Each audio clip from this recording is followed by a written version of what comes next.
Kindness is often spoken of as a small and gentle thing, something simple that people do without much thought, yet its power is deeper than oceans and stronger than storms. This story is about that quiet power, the kind of power that does not shout or demand attention, but slowly changes hearts, lives, and even destinies. It is a motivational story about pain, patience, loss, hope, and the kind of kindness that rises from broken places. This story is written for reflection, for inspiration, and for anyone who has ever felt invisible in a noisy world.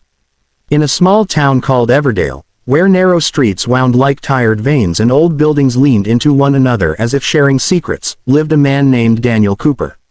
Everdale was not poor, but it was not rich either. It was a place where people survived more than they dreamed. The town woke early, slept early, and repeated the same routine day after day. People greeted one another with polite nods but rarely stopped to truly talk. Life had taught them to keep moving, to mind their own business, and to guard their hearts carefully. Daniel Cooper was known in Everdale, but not for any great achievement. He was known as a quiet man, someone who worked at the local grocery store stacking shelves and cleaning aisles long after customers had gone home. He lived alone in a small rented room above an old tailor's shop. The room had creaking floors, a single window that faced a brick wall, and a heater that worked only when it wanted to. Yet Daniel never complained. He woke up every morning before sunrise, said a short prayer of gratitude, and prepared himself for another day. Daniel had not always lived this way. Years ago, his life looked very different. He once had a family, a small house filled with laughter, and dreams that felt close enough to touch. His wife, Emily, had a smile that could soften the hardest day, and his young daughter, Lily, believed her father was the strongest man in the world. Daniel worked then too, but he worked with joy, knowing that every tired muscle was for the people he loved. Life, however, does not always follow the paths we imagine. One rainy evening, everything changed.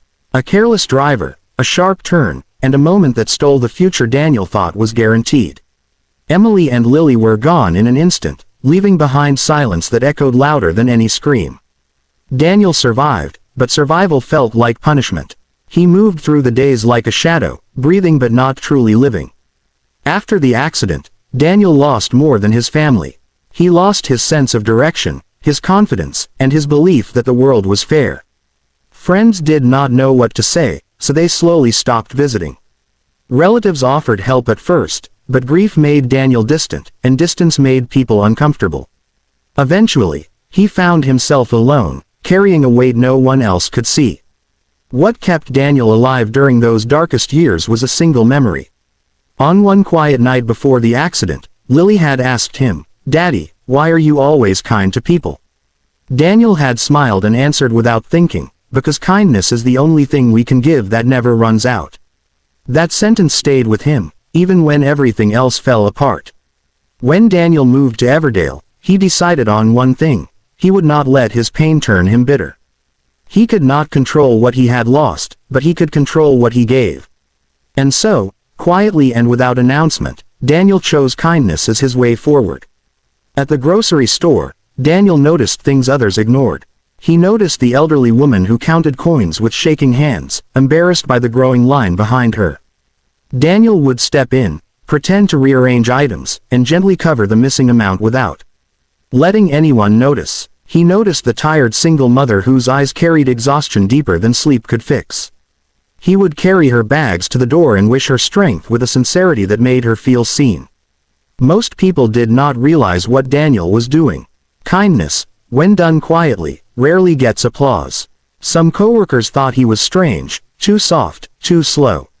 The manager often scolded him for taking too long with customers. But Daniel never argued. He simply nodded, accepted the criticism, and returned to his work. One cold winter morning, a boy named Noah entered the store. He could not have been more than 10 years old, wearing shoes too thin for the weather and a jacket with a broken zipper.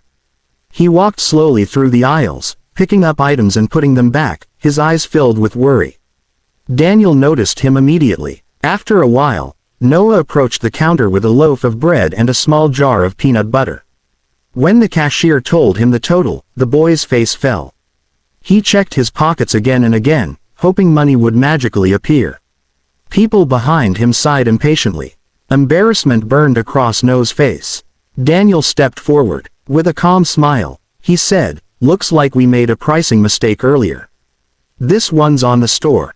He handed the bag to Noah and gently whispered, "Stay warm, all right?" Noah's eyes widened with disbelief, then filled with tears he tried hard to hide. He nodded and ran out. That small moment stayed with Daniel, but it stayed even longer with Noah. What Daniel did not know was that Noah lived with his father, a man crushed by job loss and debt, fighting daily not to lose hope. That loaf of bread and jar of peanut butter meant dinner. More than that, it meant someone cared. Days turned into weeks, and winter slowly gave way to spring. Daniel continued his quiet acts of kindness, never expecting anything in return. Yet something subtle began to change in Everdale.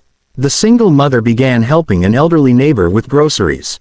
The cashier who once rolled her eyes at customers started smiling more often. Small changes, almost invisible, began to ripple through the town. One evening, as Daniel walked home under a sky painted with fading sunlight, he felt a strange warmth in his chest. It was not happiness exactly, but it was not emptiness either. For the first time in years, his pain felt lighter, as if kindness was slowly healing wounds he thought would never close. Daniel still missed Emily and Lily every single day. Kindness did not erase grief, but it gave grief a purpose. It transformed sorrow into service, pain into compassion. Without realizing it, Daniel was becoming a quiet pillar in a town that had forgotten how powerful kindness could be. This was only the beginning. Daniel's kindness was about to face challenges, tests of faith, and moments where giving would feel harder than ever. Yet with each step forward, the truth would become clearer. Kindness, even when born from brokenness, has the power to rebuild not just others, but the giver as well.